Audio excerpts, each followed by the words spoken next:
लक्ष्मी नारायण भगवान की जय। शांताकारं भुजगशयनं पद्मनाभं सुरेश्वरं विश्वविधारं गगनसदृशमेघवर्णं शुभांगं लक्ष्मीकान्तं कमलनयनं योगिविरध्यानगम्यं वन्दे विष्णु भवभयहरणं सर्वलोकैकनाथनं लक्ष्मीनारायणाय नमोस्तुते।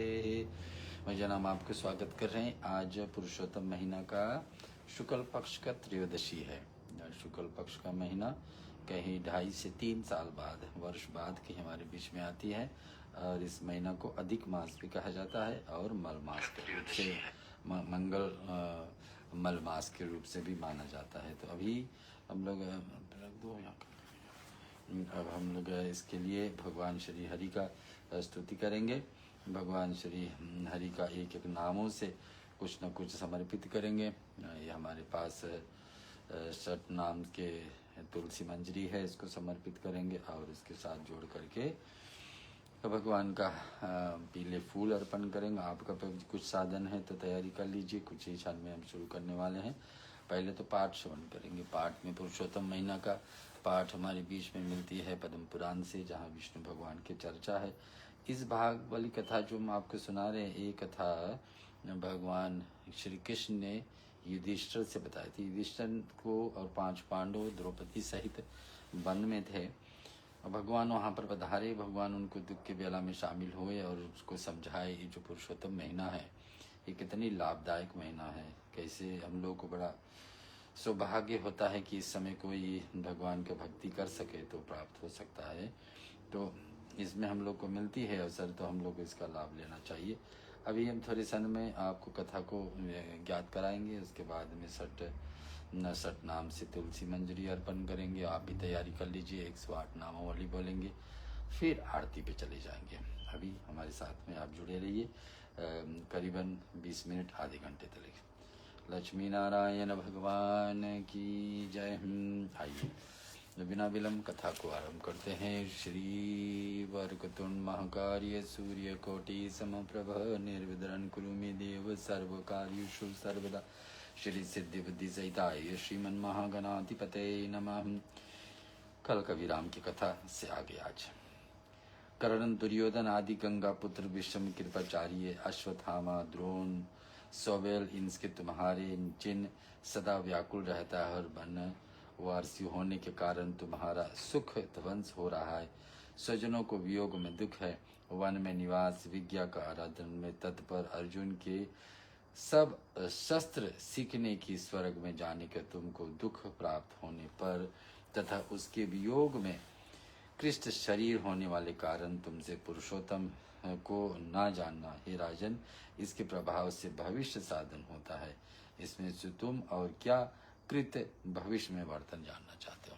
तो युधिष्ठिर के पास एक प्रश्न लेकर के भगवान विष्णु कृष्ण का रूप में लेकर गए कि ऐसे ही मांग है। तो उसके कृष्ण बोलते, भगवान बोलते कि सुनिए, यहाँ महाभाग द्रौपदी पूर्व जन्म के विषय में बताते हैं। द्रौपदी पहले जन्म में क्या थी, पुरुषोत्तम महीना का कथा आपको बीच में हम पहुंचा रहे हैं। भगवान श्री कृष्ण का दिया हुआ उपदेश वही लेकर के आपके बीच में पहुंच रही।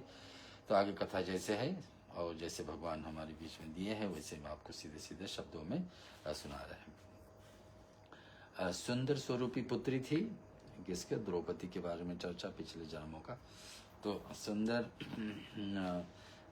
रूप वृत्ति थी। हेतात समय बीतने पर या 10 वर्ष की जब हुई या रूप लावण्य में श्रेष्ठ सुनेत्रा हुई थी या चतुरता के गुणों से संपन्न पिता की एक पुत्री थी। कौन?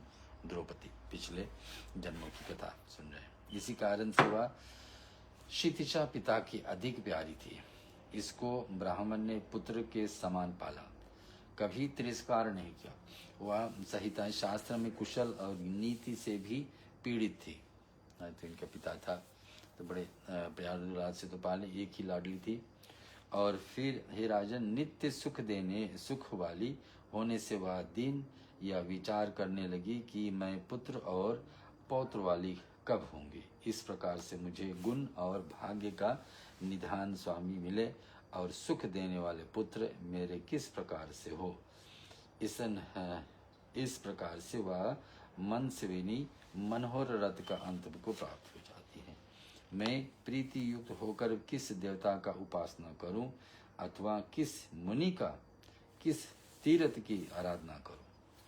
तो द्रौपदी के पिछले जन्मों की कथा है। इसमें कथा में आता है कि द्रौपदी का मन में 10 वर्ष से मन में चिंता जागृत हो गई कि किस देवता का प्रार्थना करूं मैं, किस देवता का नाम से उपासना करूं, किस व्रतों का पालन करूं और किस प्रकार से ये पालन सहित किस तीर्थ को जाकर भ्रमण करूं ताकि मुझे पति के कुल में जाकर के ये सुख प्राप्ति हो, संतान का सुख हो और धरती पर आकर अनेक प्रकार का सुख को अनुभव कर सकूं।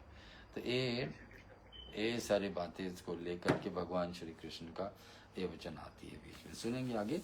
इधर वह मेघानिवाम ब्राह्मण अपनी पुत्री को देने के लिए निमित्त वर को ढूंढते पृथ्वी पर विचरते और उसी किसी श्रेष्ठ ब्राह्मण कुमार को ना प्राप्त हुए, अर्थात अपने पुत्र को हो, अपने पुत्र को हो, पुत्री को अभाग्य से इसमें बता दें कि अभाग्य से है सदस्य नहते दियो के लोग से उसे बड़ा दारुण जवर प्राप्त हुआ। उसके स्वर्ग में हटपुटन होने लगी, हृदय में चिंतता न रही।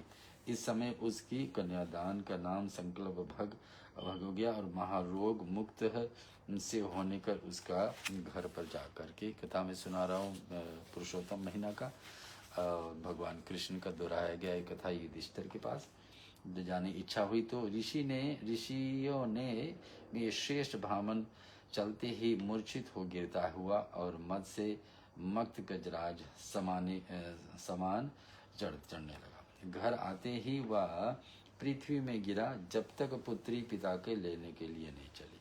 तब वह ब्राह्मण उसका स्मरण करता हुआ पृथ्वी में गिर प्राण त्याग देता है और भावी अर्ध के कारण वह मनोरथ को प्राप्त न हुआ। तो शरीर छोड़ते हुए लेकिन मन की इच्छा पूरा नहीं हो पाई। एक होता है क्रिया की विधि में कि अगर जो मन का इच्छा पूरा ना हो तो कारण कभी कभी उसमें कारण बनता है कि दोबारा लौटना पड़े। तो ब्राह्मण की गति ऐसी। भगवान कृष्ण क्या बताना चाहते हैं हम आगे सुनेंगे। हे गोविंद, विघ्नेश, जगन निवास, दामोदर, चराचर के आधार, सत्य भामा के स्नान में शयान में रहने वाले और चकपानी देवश, मेरी रक्षा करो। इस प्रकार से कहते अपने नेत्रों को विष्णु भगवान के चरणों में देखते हुए प्राणों को त्याग कर गजराज ने भाग प्राप्त हुआ। तो गजराज का प्राण से वह पिता के किरणा देख हाहाकार कर दौड़ पड़ी और पिता को देख कर गोदी में घर धर करके दुख से विलाप करने लगी और बहुत काल तक कुर की समान विलाप करती हुई बहुत पीड़ित हुई और जीते हुए समान अपने पिता को कहने लगी कि हाँ पिता, कृपा से पूर्ण प्राणों को पालक मेहमानुभाव, मुझे आप किसकी गोदी में रख करके चले गए। द्रौपदी का पिछले जन्म की कथा है। ब्राह्मण पिता था, उसको लाडले से पाले, एक ही बेटी थी और उसको ऐसे पालन किए। अंत में पिता शरीर छोड़ देते हैं तो द्रौपदी क्या बोलती कि हे पिता, मैं पिता, माता, बंधु और ससुर से भी रहित हूँ तथा भृत रीत कुमारी हूँ। ना मेरे पास पिता रह गया, ना माँ, ना कोई भाई और ना परिवार में कहीं हमारी शादी हुई तो ससुर पर पक्ष का भी कोई नहीं और भृत रहित कुमारी हूँ, मेरी क्या गति होगी। द्रौपदी की चिंता भगवान श्री कृष्ण ने बता दे। कन्या का प्रदान समय युक्त मेरे लिए आप त्रास करते हो, आनंद के समय तुम यमलय में जाने की योग नहीं हो। तो अपने पिता के मृतक शरीर पड़ी है, उससे रो करके बोल रहे तुम यमलोक जाने लायक कभी नहीं है। यह वेद ध्यान से रहित तुम्हारे इस आश्रम में किस प्रकार से स्थित रहूंगी। हे जगदीश, मेरी इस जीवन में अब क्या अच्छा ही सकती है, इच्छा हो सकती है। हे दुहित वत्सल, मेरा विवाह बिना किए आप धीरवान वश हो करके परलोक जाने के योग नहीं है। अब कन्या द्रौपदी का पिछले जन्म में जब पिताजी शरीर छोड़ देते हैं तो उनको शरीर के पास लेट करके शरीर को गोद में ले करके बोलती कि मुझे विवाह से पहले आप शरीर नहीं छोड़ सकते। छोड़ दिए हैं लेकिन फिर भी ऐसे प्रार्थना। तो आगे बोलते हैं कि क्या सुना कि हे दुष्ट कित्सल, मेरा विवाह बिना आप धीरवान इस लोक को परलोक जाने के योग्य नहीं है। आप धीरवान हैं और शरीर छोड़ करके नहीं जा सकते। द्रौपदी पिछले जन्म की कथा श्री कृष्ण के द्वारा सुन रहे हम।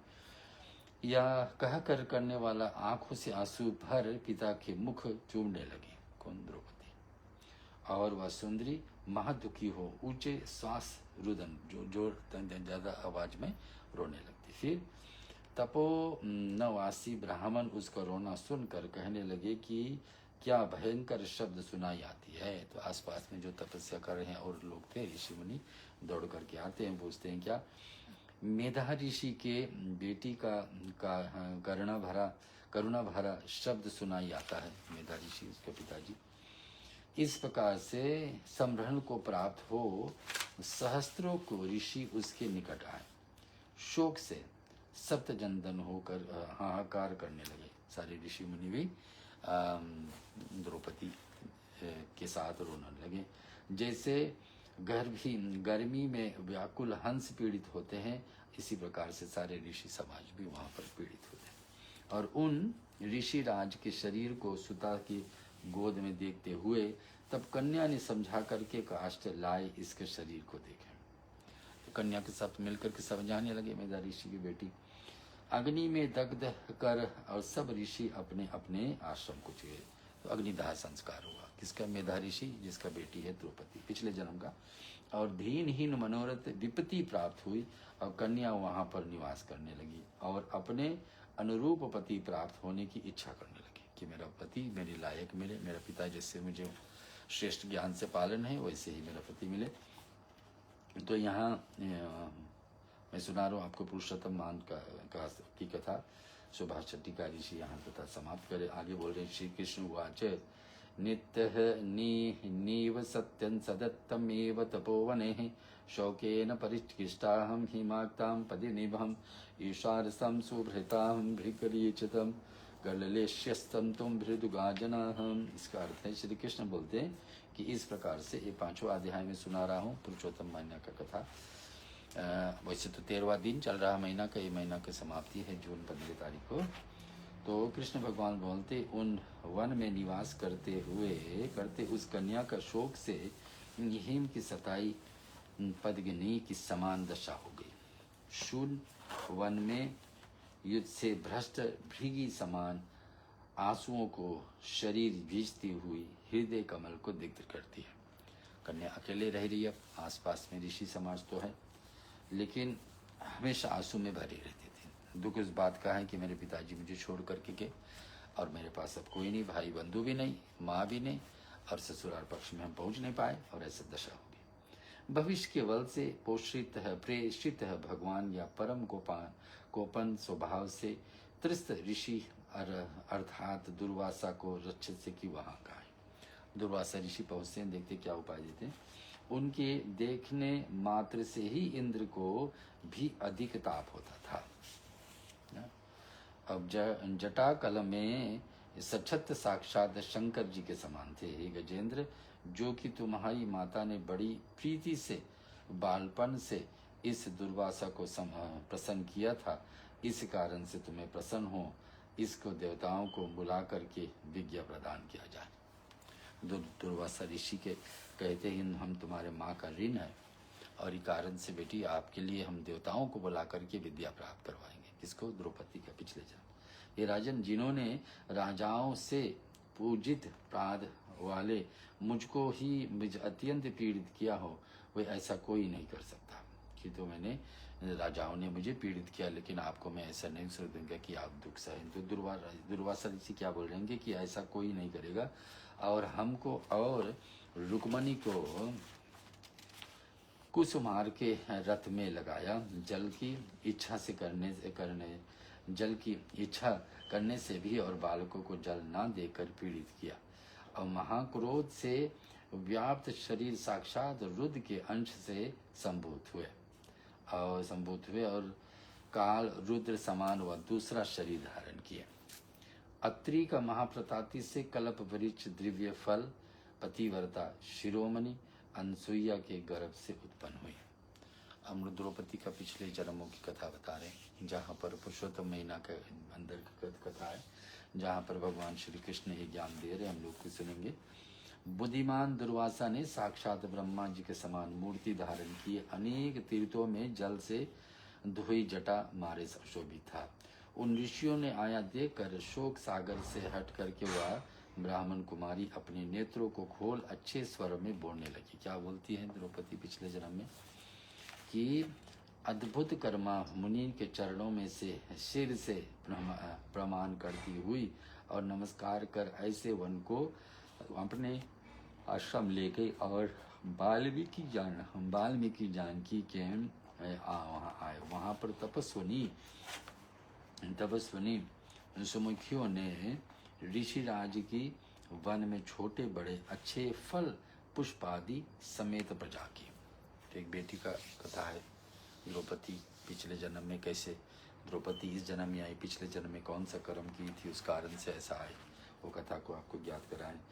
पिछले जन्म में उनका यही प्रार्थना था कि हम कौन सा देवता का आराधना करें कि अच्छे कुल में हमारे ब्याह हो, कौन तीर्थ भ्रमण करे जहाँ पे मेरे अच्छे जीवन चल सके, इस भक्ति में जीवन चल सके, कौन व्रत धारण करे ताकि हमारी कल्याण हो सके। तीनों बात को लेकर चिंतित थी। उसी बीच में उसका पिताजी ने शरीर छोड़े। अब आगे दशा क्या हो रहा सुनेंगे। सत्कारों से निर्मित और सुख में बैठे हुए ऋषि उपासना करने लगी और सुनेत्रा उनका स्वागत कर इस प्रकार से पूछने लगी। क्या पूछती है? अत्रिगोत्पन्नो भगवान, आप भले ही आए। हे भगवान, आपकी चरण कमलों को दे समूह वंदना करते हूँ मैं। तुम कुंभत के रज के समान शोभित होते हुए जटाभार से विराजत हो और सुरासुरों को वंदनीय और ब्रह्म चिंतन में तत्पर हो और जिनके नाम स्मरण से दुख क्षय हो जाता है और दर्शन तत्काल ही सब सिद्धि प्राप्त हो जाती, ऐसा आपके देखने में नमस्कार करने के आपको सब पाप क्षय हो जाती है।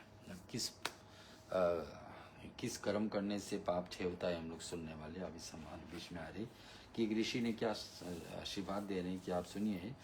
आप चरण कमलों को देव में से वंदना करते हैं। तुम कंदब के रज के समान शोभित होते हुए जटाभार से विराजित हो, सुरासुरों को वंदनीय हो जाओ, देवताओं को भी तुम्हारे लिए वंदनीय हो जाए, प्राप्त हो जाए, और ऐसा आपको देखने और नमस्कार करने में आपसे पाप क्षय हो जाएगी।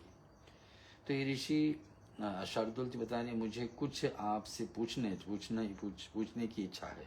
ये भगवान, आपके इधर आना और किसी तीर्थ में बीच से हुआ है और वह हे भगवान, मुझे अभागिनी के भाग्यशील से ये वार्ता प्राप्त हुई है, अथवा कोई पिता पुण्य प्रभाव से आपका दर्शन प्राप्त होगा। आपके दर्शन से मनुष्यों को पाप दूर होने के लाती ग्रह रूपनी अंधकूप में पड़े अपने पापों से दुष्टित हुए पुरुषों को आप चरणों में स्पर्श कोटि तीर्थों का समान हो जाओगे। तो आपको इतना वंदनीय बता दिया, इतना आशीर्वाद दे दिए कि आप कोटि तीर्थ के बराबर दर्शन करने के लिए। और यहाँ पर द्रौपदी का ये वाक्य कह करके ब्राह्मण कन्या नीचे की मुख कर करके सिरत हुई। तब शिव जी के अंश से दुर्वासा जी के हंस करके उसने कहने लगे, ये ब्राह्मण कन्या, तू धन्य है, तैने धार्मिक शिव पूजन में रत मेधा ऋषि के कुल का उद्धार कर लिया। तो द्रौपदी का मेधा ऋषि के जो बेटी है, इस जन्म में उनको आशीर्वाद दिए कि तुमने अपने पिताजी की कृपा से यहाँ तक पहुँचे। मैं कैलाश के तेरी धर्मशीलता जान करके आया हूँ। दुर्वासा ऋषि भगवान शिव को अंश माने जाते हैं, तो बताते कि मैं कैलाश से भ्रमण करके आया हूँ और आप को मैं कह सकता हूँ कि आपने चरित्र से प्रसन्न हो और तेरे पिता का स्नेह से यात्रित हुए हूँ। हे बरारो, अब वंदनीयों को आश्रम जाता हूँ। ये वहाँ पर तब निरत एकाग्र ध्यान चित्त भगवान नारायण का दर्शन करूँगा। हे सुंदरी, मैं तुम्हारे महादुखों का कारण देखने की इच्छा से कहता हूँ कि अंतर्ध्यानी आपका प्राप्ति हो जाती है। तो चंद्र यहाँ लिखा हुआ कन्या बोलती कि ऋषि, आप दर्शन से मेरा शोक सागर नष्ट हो गया है और जो आप संतुष्ट हो तुम जे आगे शुभ होने की भी आशा करो। दुर्वासा अब मेधा ऋषि के बेटी, जो इस जन्म में द्रौपदी बनी लेकिन पिछले जन्म में मेधा ऋषि की बेटी होया करती थी। तो यहाँ दुर्वासा से बातचीत कर रही है। दुर्वासा जी से बता रहे हैं कि मैं तप में पत्थर हूँ, मैं तप में तत्पर हूँ। कृपा आप मेरे शोक का कारण नहीं जानते हो, मुझे कोई भी प्रसन्न करने के लिए नहीं दिखता था। आप विचारिए कि मेरी कोई चीज में प्रशंसा नहीं, किसी प्रकार का मुझे सुख नहीं चाहिए। क्या सुख चाहिए बताइए। मेधा ऋषि की बेटी, मेरे माता पिता बंधु कोई नहीं है। यहाँ जानिए कि मेरा विवाह नहीं हुआ, कुमारी हूँ मैं। विवाह का काल बीता जा रहा है। जिधर देखती हूँ वहां पर दिशा मुझे शून्य विदित होता। सब तरफ मैं उपाय ढूंढ रहा कि मेरा विवाह हो जाए। द्रौपदी पिछले जन्म में की कथा है, लेकिन सब विफल हो रहा। कोई भी ऐसा उपाय न किसी के मेरा दुख नष्ट हो जाए। आप ऐसे कीजिए जिससे मेरा कल्याण हो। वे शिव शांसन भूत करो जिससे शुद्धता प्राप्त हो जाए, मुझे सुख देने वाला हो जाए। जो मेरा पिता होते हुए जो कुछ चिंता ना थी, वह भी अकाल में कल कवित हुए। सबको थोड़ा सा बहुत सुख होता है, परंतु मैं क्यों एकांत हूँ। यहाँ पर देखो, क्यों मैं अकेले बैठूं, मेरा जीवन भी तो आगे बढ़ाना है। वह कोकिल कंठी या वचन कह करके मुख से ना बोली। कोकिल कंठी यानी कहते मधुर आवाज में बोली। तो क्या बोलती है कि तब ऋषि दया करके क्षण मात्र से ध्यान करने बोले। सुशैनी यतन से सुन, या मैंने आज तक किसी से नहीं कहा, परंतु तेरे गुणों यंत्रित हो रहा है। तुम्हारे गुण इतने भरे भंडार है। मेधा ऋषि के बेटी के विषय से बात कर रहे हैं। दुर्वासा ऋषि, सुनिए, सुबह तीसरे वर्ष में परम अद्भुत पुरुषोत्तम मास आएगा ना। ये द्रौपदी के पिछले जन्म की कथा है। उनको उपाय बताने के लिए, दुख को दूर करने के लिए उपाय कौन बताने आ रहे? दुर्वासा ऋषि। तो बताइए कि तीसरे, आप देखिए कि स्नान से बड़ा पुण्य होता है कि तीसरे तीर्थ में स्नान मनुष्य ब्रह्म हत्या से छूट जाता है। सोचिए, तीसरे वर्ष में परम अद्भुत पुरुषोत्तम मास आएगा, जो अभी हमारे बीच में चल। दुर्वासा ऋषि बता रहे हैं, जिस मासे में तीर्थ स्नान नहाने से मनुष्य ब्रह्म हत्या से भी छूट जाता है। इस महीने में यानी जून 15 तारीख समय है, ये पुरुषोत्तम महीना। जब तीर्थ में स्नान गए तो ब्रह्म हत्या तक बड़ी पाप हट जाते हैं। स्नान से ही बड़ा पुण्य होता है, और साधन की हो तो बात क्या। हे देवी, हे सुशोभने, इसके समान ना कोई महीना है। हे सुंदरी, इससे ऋषि अनेक साधन कर रहे हैं। हे ब्राह्मणी, मैंने महीने में इसकी 16वीं कला को भी बराबर नहीं हूँ ना। बता रहे कि इसका 16 कला लेकर के भगवान श्री कृष्ण आते हैं, 12 कला लेकर के श्री कृष्ण आते हैं, श्री राम जी आते हैं। तो यहाँ पर 16 कला के बराबर नहीं हो। यह महीना और पखवाड़े हैं भी, इससे एक दिन स्नान से फल को नहीं प्राप्त होती है, जो शोभा में और अन्नदान का फल होता है। और वह जब उपवास दान करके छल इसका एक दिन सेवन होता है, वह सर्वथा सब महीने के सिर भर के स्नान से हो जाता है। तो जो एक महीने में जो पुण्य मिलेगा एक शुभ कर्म करने, वो इस महीना का एक दिन से शुभ कर्म करने से भगवान विष्णु का किसी रूप से शुभ कर्म, चाहे कथा श्रवण कर लेना, चाहे भगवान विष्णु के नाम से उपवास, भगवान विष्णु के नाम से मंत्र जाप, या तो फिर हवन विधि, कुछ भी भगवान विष्णु के साथ जोड़ करके करना, तो इतना लाभदायक है। आगे सुन रहे हम लोग सुनेंगे। और अथवा इस महीने का सिर पर के सिद्ध है, इस कारण से तुम पुरुषोत्तम मास का सेवन करो। जीवन में उनको क्या क्या लक्ष्य थी। द्रौपदी के पिछले जन्म में मेधा ऋषि का एक पत्नी या पुत्री थी, ब्राह्मण कुल में जन्मी, लेकिन पिताजी माताजी शरीर पहले छोड़ दी, तो फिर अकेले पिताजी पाले। पिताजी भी शरीर छोड़े थे, अकेले हो गई। एक एक ऋषि मुनि आकर के एक उपाय बता रहे। यहाँ दुर्वासा ऋषि पहुंचे। दुर्वासा ऋषि उपाय बता रहे हैं कि ये पुरुषोत्तम महीना का लाभ उठाया। तो मैंने अपने कर्मों अनुसार बहुत प्रकार का दुख सहन कर लिए। अब अपने पिताजी का स्नेह लेकर के तो आप चल रहे हैं, लेकिन आप ऐसा समय आया पुरुषोत्तम महीने का सेवन करो। क्या करेंगे? इस कारण से तुम पुरुषोत्तम मास का सेवन करो। हे ब्राह्मण कन्या, ये यह नारायण अत्यंत प्रिय है। ब्राह्मणी, या मास जब प्राप्त होता है तब भी इनकी सेवा करता हूँ और विष्णु के समान विख्यात हो। कौन इसका बराबरी कर सकता है। जब मैंने अज्ञानता से अम्बरीश के ऊपर दारुण कृत्या छोड़ी थी, तब उसके पुण्य से दुष्ट विष्णु लोक चकायुक्त रक्षा की थी।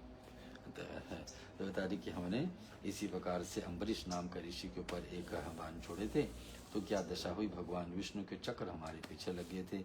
यह सुनाब की परम दारुण है। कोटि सूर्य के समान प्रकाशित जगत के भस्म करने वाले संबंध में भी हूँ। युग अग्नि के है, युद्ध अग्नि के समान और चारों ओर से व्याप्त उसके तेज से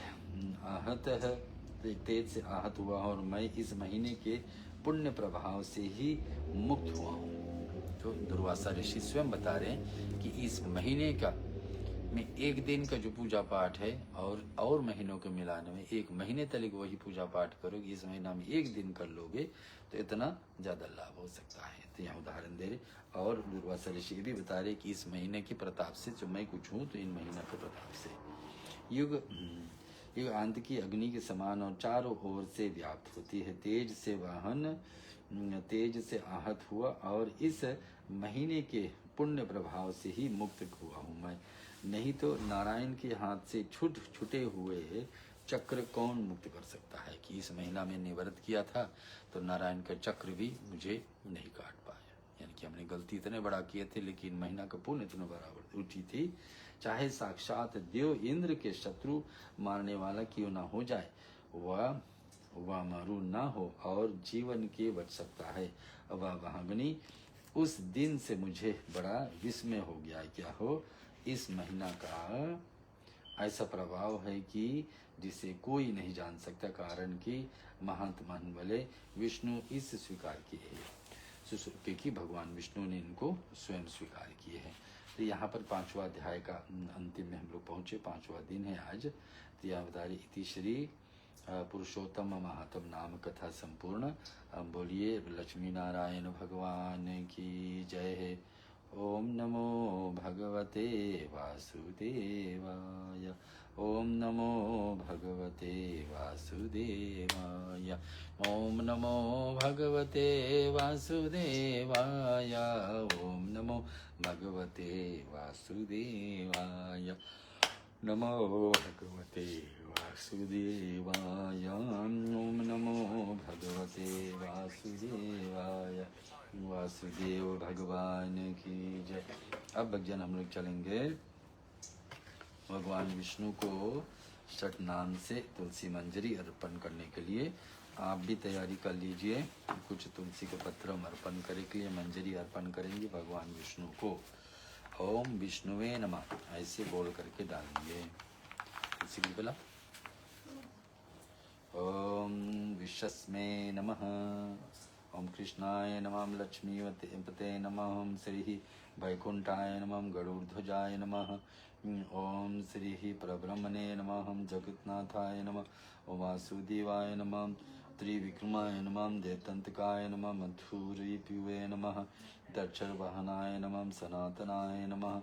ओम नारायणाय नमः। पद्मनाभाय नमः। महर्षिकेशाय नमः। ओम सुधप्रदाय नमः। पुंडरीकाक्षाय नमः। सिद्धकर्ते नमः। परापराय नमः। ऋषिकेशाय नमः। ओम वनमालिने नमः। श्रीचक्रिणे नमः। उपेन्द्राय नमः। श्रीपेन्द्राय नमः। ओम श्री चक्रिणे नमः। उपेन्द्राय नमः। यज्ञरूपाय नमः। चक्रपाणाय नमः। ओम गदाधराय नमः। उपेन्द्राय नमः। ओम केशवाय नमः। हंसाय नमः। समुद्रमथनाय नमः। हरे नमः। ओम गोविंदाय नमः। ब्रह्मजनकाय नमः। ओम कैटभभासुमर्दनाय नमः। श्रीधराय नमः। कामजनकाय नमः। शेषजायिने नमः। चतुर्भुजाय नमः। पंचजनधराय नमः। श्रीमते नमः। शंखपनाय नमः। जनार्दनाय नमः। पीताम्बरधनाय नमः। देवाय नमः। ओम सूर्य चंद्र विलोचनाय नमः। मत्स्यरूपाय नमः। मत्स्यरूपाय नमः। श्री क्रूरमतन्मे नमः। क्रीडारूपाय नमः। नेकसारिणे नमः। वामनाय नमः। भार्गवाय नमः। रामाय नमः। ओम श्री बलिने नमः। श्री कलिंकने नमः हैनाय नमः धर्म विश्वंभराय नमः श्रीधराय नमः ओम श्री कपिलाय नमः ध्रुवाय नमः दत्तात्रेयाय नमः ओम अच्युताय नमः मुकुंदाय नमः दधिमानवाय नमः धन्वंतरे नमः ओम श्री वस्त कौस्तुभधराय नमः मुराराते नमः अधुष्याय नमः संघकर्णाय नमः पृथ्वे नमः श्रीरब्धशायिने नमः श्रीरब्धसायिने नमः भूतात्मने नमः अनिरुद्धाय नमः ओम श्री भक्तवत्सलाय नमः ओम नारायण नमः गर्ज दरभद्राय नमः त्रिधामने नमः भूतभावनाय नमः श्वेतदीप स्वस्थाय नमः सनकादि मुनिध्याय नमः भगवते नमः शंकर प्रियाय नमः धरा अंतकाय नमः ब्रह्महित्वे नमः भागीरथ जन्मभूमि पाद्यम पदाय नमः सत्तां प्रभुवे नमः स्वेभुवे नमः विभुवे नमः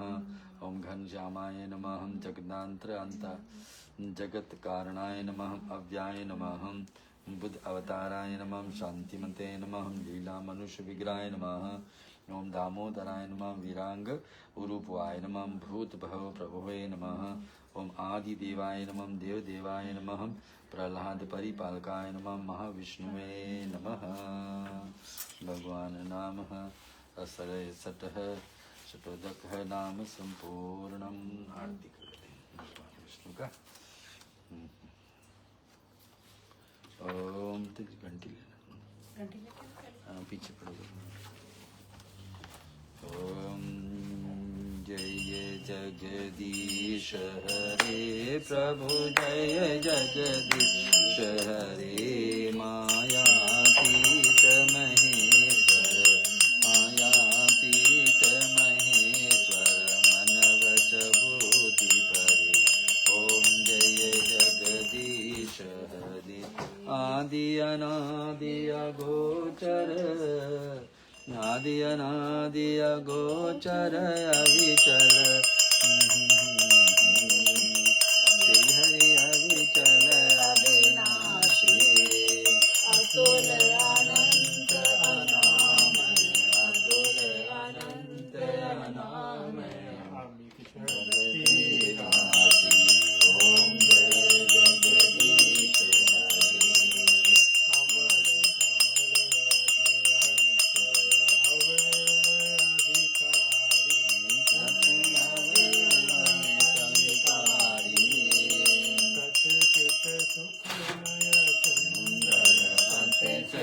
सुखमय सुंदर हरि ओम जय जगदीश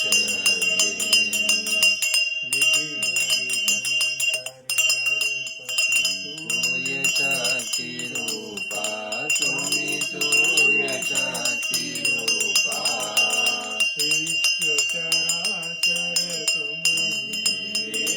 चराचर तुम ही विश्वरूपा ओम जय जगदीश हरे मात पिता पितामह स्वामी सहेज भरता स्वामी सहेज भरता विश्वत पादक पालक विश्वत पादक पालक रक्षक संहर्ता ओम जय जगदीश हरे साक्षी शरण कथा प्रियतम पूर्ण प्रभु स्वामी प्रियतम पूर्ण प्रभु केवल काल कला निधि केवल काल कला निधि कालातीत विभो ओम जय जगदीश हरे राम कृष्ण करुणामय प्रेमामृत सागर स्वामी प्रेमामृत सागर मनमोहन मुरलीधर मनमोहन मुरलीधर नित नवनागर ओम जय जगदीश हरे सब विधि हीन मलिन हम यति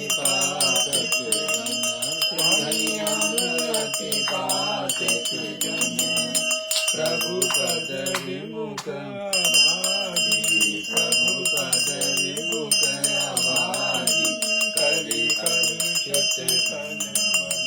ओम जय जगदीश हरे, आशा दयानिधि हम सबको दीजिए, हम सबको दीजिए। पाप ताप हर हरि सब, पाप ताप हर हरि सब, निज जन कर लीजिए। ओम जय जगदीश हरे, जय जगदीश हरे, प्रभु जय जगदीश हरे। मायातीत मनीश्वर, मायातीत मनीश्वर, मन वच बूटी परे। ओम जय जगदीश हरे, जय जय सुरनायक,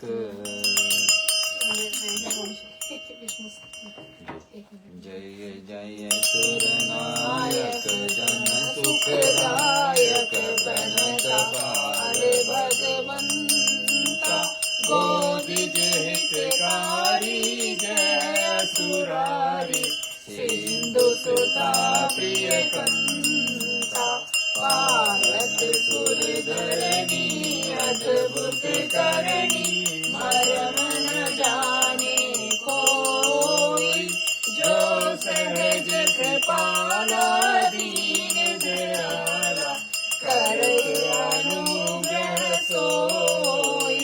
जय जय अविनाशी, सब घटवासी, व्यापक परमानंदा, अविगत रोतीत चरित पुनीतम, माया रहित मुकुंदा।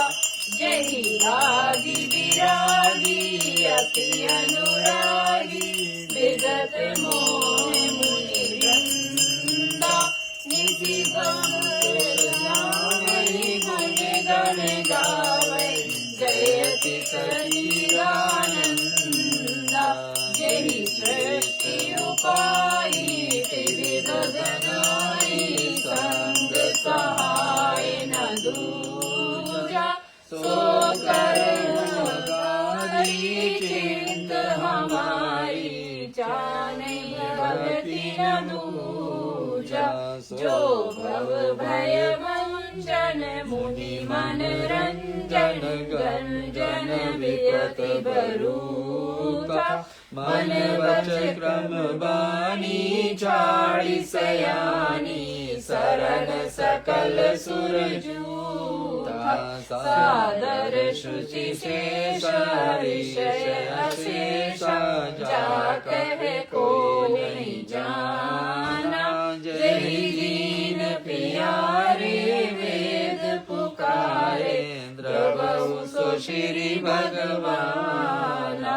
भव चरित मंदर, सब विधि सुंदर, गुण मंदिर सुख पुंजा। मुनि सिद्ध सकल सुर, परम भयातुर, नमत नाथ पर गंगा। जानि सबे सुर भूमि सुनी, वचन समेत सने, गगन गिरा गंभीर भई, हरनि शोक संदेह। लक्ष्मी नारायण भगवान की जय। त्र्यंबकं यजामहे सुगंधिं पुष्टिवर्धनम्, उर्वारुकमिव मृत्योर्मुक्षीयमामृतात्।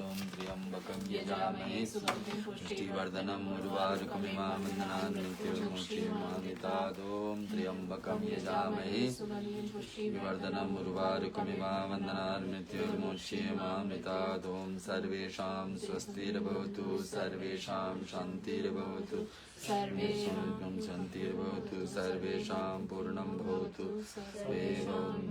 भवतु सर्वे भवन्तु सुखिनः सर्वे सन्तु निरामया सर्वे भद्राणि पश्यन्तु मा कश्चित् दुःखभाग् भवेत्। ॐ शान्तिः शान्तिः त्वमेव माता पिता त्वमेव त्वमेव बन्धु च सखा त्वमेव विद्या द्रविणं त्वमेव त्वमेव सर्वं मम देव देवा। कायेन वाचा मनसेन्द्रियैर्वा बुद्ध्या मना वा प्रज्ञे स्वभावं करोमि यद्यद् सकलं परस्मै नारायणाय समर्पयामि नारायणाय समर्पयामि सदा शिवायति समर्पयामि जगद्गुरुकाय समर्पयामि। लक्ष्मी नारायण भगवान की जय।